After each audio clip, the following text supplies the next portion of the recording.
Hi my friends, welcome back for the 8th reading of Wonder. I know it's been a couple days, but like always, the first thing I want you to do is stop and think about what we read in our last reading. I'll give you a couple seconds for that.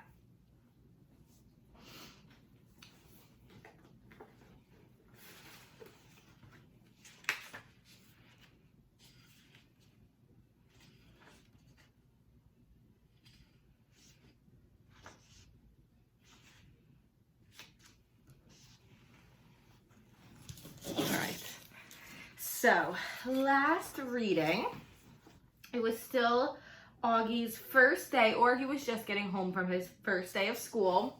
I remember his mom and him were talking about their 1 to 10 system, where they either do pain or how your day was on a system ranked from 1 to 10. 1 being the lowest, 10 being the highest. So if it was a good day, it'd be 10. If it was a not so good day, it'd be 1. If it was an okay day, 5. We also saw Augie tell his mom about Summer and Jack Will. And then we also saw Red, Augie cutting his Padawan braid off. I have a feeling he did that because of what Julian said. I think that stuck with Augie, but we don't know, and maybe we'll keep reading and find out. All right, so let's start again. We're Wake Me Up When September Ends. The rest of September was hard. I wasn't used to getting up so early in the morning. I wasn't used to this whole notion of homework, and I got my first quiz at the end of the month. I never got quizzes when Mom homeschooled me. I also don't like how I had no free time anymore. Before, I was able to play whenever I wanted to. But now, it felt like I always had stuff to do for school. And being at school was awful in the beginning. Every new class I had was like a new chance for kids to not stare at me. They would sneak peeks at me from behind their notebooks or when they thought I wasn't looking. They would take the longest way around me to avoid bumping into me in any ways. Like I had some germ they could catch. Like my face was contagious. Can you imagine feeling like that? In the hallways, which were always crowded, my face would always surprise some unsuspecting kid who maybe hadn't heard about me. The kid who would make the sound you make when you hold your breath before going underwater, a little sound. This happened maybe 4 or 5 times a day in the library. 4 or 5 times a day for the first few weeks. On the stairs, in front of the lockers, in the library.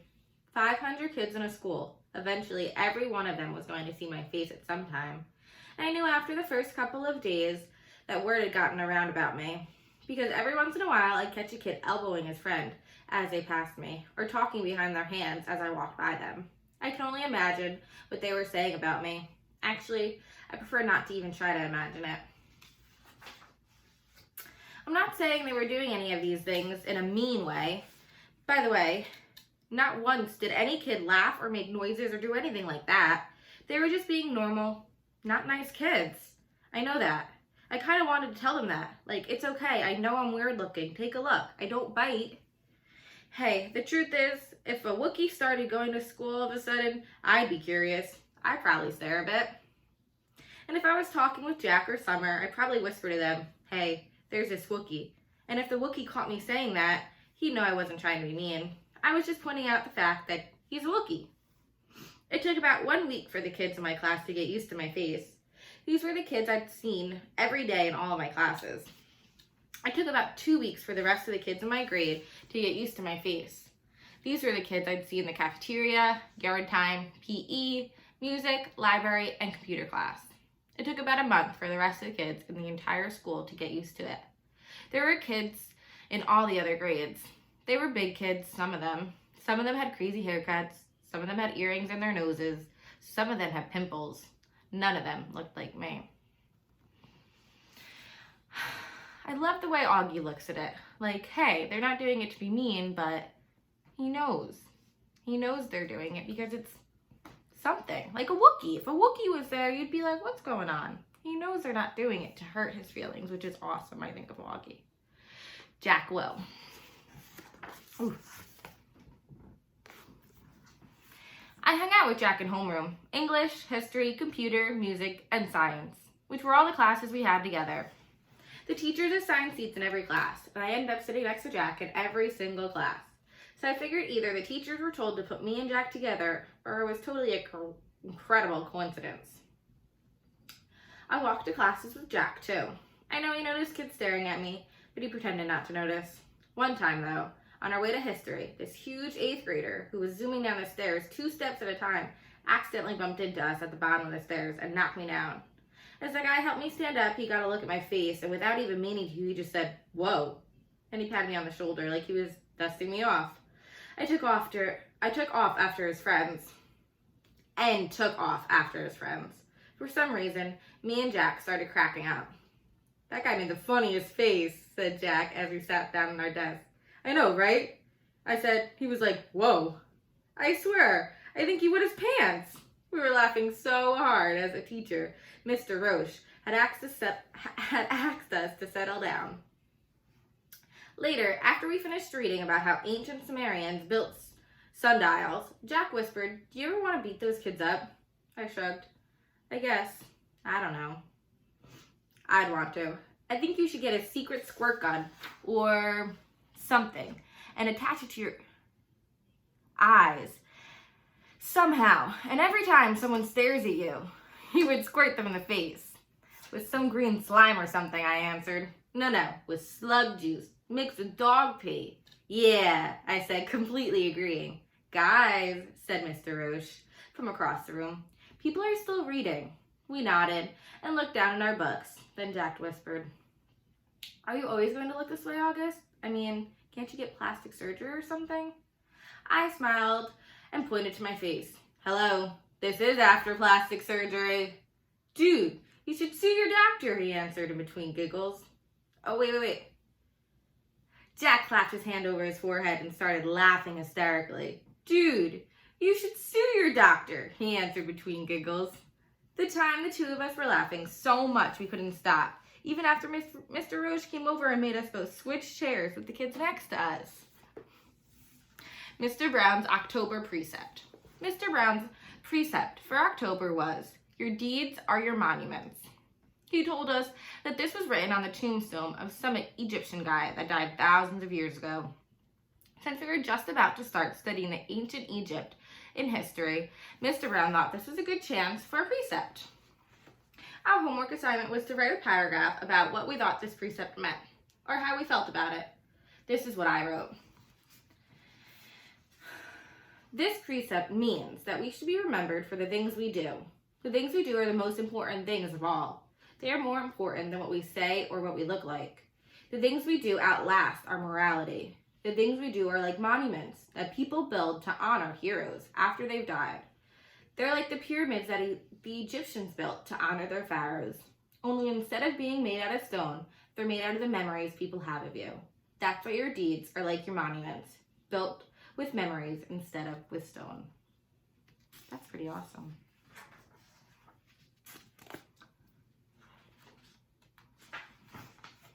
Apples. My birthday is October 10th. I like my birthday. 10-10. It would have been great if I'd been born exactly at 10:10 a.m. in the morning or at night. But I wasn't. I was born just after midnight. But I still think my birthday is cool. I usually have a little party at home.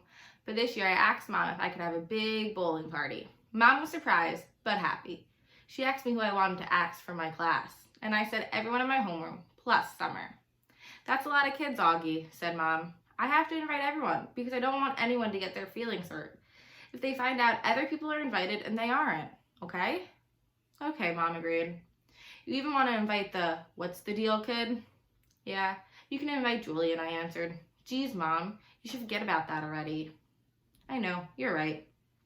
A couple of weeks later, I asked Mom who was coming to my party, and she said Jack Well, Summer, Reed Kingsley, both Maxes, and a couple of other kids said they were going to try to be there. Like who? Charlotte's mom said Charlotte had a dance recital earlier in the day, but she was going to try to come after, if time allowed. And Tristan's mom said he might come after a soccer game. So that's what I said? That's like 5 people. That's more than 5 people, Augie. I think a lot of people just had plans already, Mom answered. We were in the kitchen. She was cutting one of the apples we had just gotten at the farmer's market into teensy-weensy bites so I could eat it. What kind of plans, I asked. I don't know, Augie. We sent out the evites kind of late. Like, what did they tell you, though? What reasons did they give? Everyone gave different reasons, Augie. She sounded a bit impatient. Really, sweetie, it shouldn't matter what their reasons were. People had plans, that's all. What did Julian give us his reason? I asked. You know, said Mom. His mom was the only person who didn't RSVP at all. She looked at me. I guess the apple doesn't fall far from the tree. I laughed because I thought she was making a joke, but then I realized she wasn't. What does that mean? I asked. Never mind. Go wash your hands so you can eat. My birthday party turned out to be much smaller than I thought it would be, but it was still great. Jack, Summer, Reed, Tristan, and both Maxes came from school, and Christopher came too, all the way from Bridgeport with his parents. And Uncle Ben came, and Aunt Kate and Uncle Poe drove in from Boston. Though Tata and Papa were in Florida for the winter, it was fun because all the grown-ups ended up bowling in the lane next to ours, so it really felt like there were a lot of people there to celebrate my birthday. Halloween. At lunch the next day, Summer asked me what I was going to be for Halloween. Of course, I'd been thinking about it since last Halloween, so I knew right away. Boba Fett. You know, you can wear a costume to school on Halloween, right? No way. Really? So long as it's politically correct. What, like no guns and stuff? Exactly. What about blasters? I think a blaster is like a gun, Augie. Oh man, I said, shaking my head. Boba Fett has a blaster. At least we don't have to come like a character in a book anymore. In the lower school, that's what you had to do. Last year, I was the Wicked Witch of the West from The Wizard of Oz. But that's a movie, not a book. Hello, Aunt Summer answered. It was a book first. One of my favorite books in the world, actually. My dad used to read it to me every night in the first grade. When Summer talks, especially when she's excited about something, her eyes squint like she's looking right at the sun. I hardly ever see Summer during the day, since the only class we have together is English. But ever since that first lunch at school, we've sat at the summer table together every day, just the two of us. So what are you going to be? I asked her. I don't know yet. I don't know what I really want to go as, but I think it might be too dorky, you know? Savannah's group isn't even wearing costumes this year. They think we're too old for Halloween. What? That's just silly. I know, right? I thought you didn't care about what those girls think. She shrugged and took a long drink of her milk. So what dorky thing do you want to dress up as? I asked her, smiling. Promise not to laugh. She raised her eyebrow and her shoulders embarrassed. A unicorn. I smiled and looked down at my sandwich. Hey, you promised not to laugh. She laughed. Okay, I said. But you're right, that is too dorky. I know, she said, but I have it all planned out. I'd make the head out of paper mache and paint the horn gold and make the mane gold too. It would be so awesome. Okay, I shrugged. Then you should do it. Who cares what other people think, right? Maybe. What I'll do is just wear it for the Halloween parade, she said, snapping her fingers. And I'll just be like a goth girl for school. Yeah, that's it. That's what I'll do. Sounds like a plan, I nodded. Thanks, Augie, she giggled. You know, that's what I like about you. I feel like I can tell you anything. Yeah, I answered, nodding. I gave her a thumbs up sign. Cool beans. School pictures. I don't think anyone will be shocked to learn I don't want to have my school picture taken on October 22nd. No way. No thank you.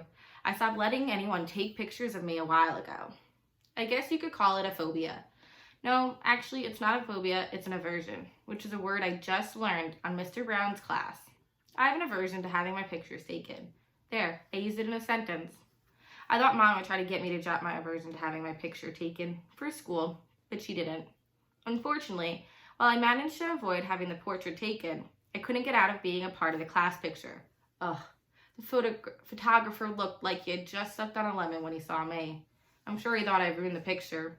I was one of the ones in the front, sitting down. I didn't smile. Not that anyone could tell if I had. The cheese touch. I noticed not too long ago that even though people were getting used to me, no one would actually touch me.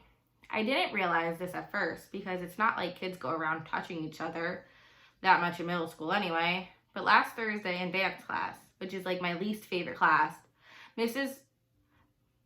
Adanabi, the teacher, tried to make Zamana Chin be my dance partner. Now, I've never actually seen someone have a panic attack before, but I have heard about it, and I'm pretty sure Zamina Chin had a panic attack at that second. She got really nervous and turned pale and literally broke into a sweat within a minute. And then she came up with some lame excuse about really having to go to the bathroom. Anyway, Mrs. Adanabi let her off the hook because she ended up not making anyone dance together. Then, yesterday in my science elective, we were doing this cool mystery powder investigation where we had to classify a substance as an acid or base. Everyone had to heat their mystery powders on a heating plate and make observations. So we were all huddled around the powders with our notebooks. Now, there are 8 kids in the elective, and 7 of them were squished together on one side of the plate, while one of them, me, had loads of room on the other side. So of course, I noticed this. But I was hoping Miss Rubin wouldn't notice this, because I didn't want her to say something. But of course, she did notice this, and of course, she said something.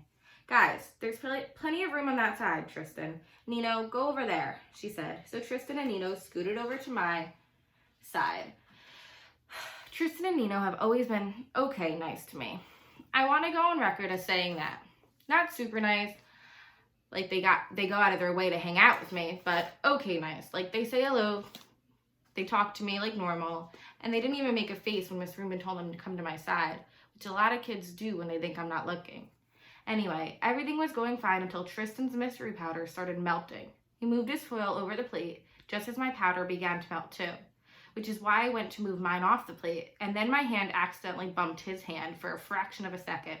Tristan jerked his hand away so fast he dropped his foil on the floor, while also knocking everyone else's foil off the heating plate. "Tristan!" yelled Miss Rubin, but Tristan didn't even care about the spilled powder on the floor, or that he ruined the experiment.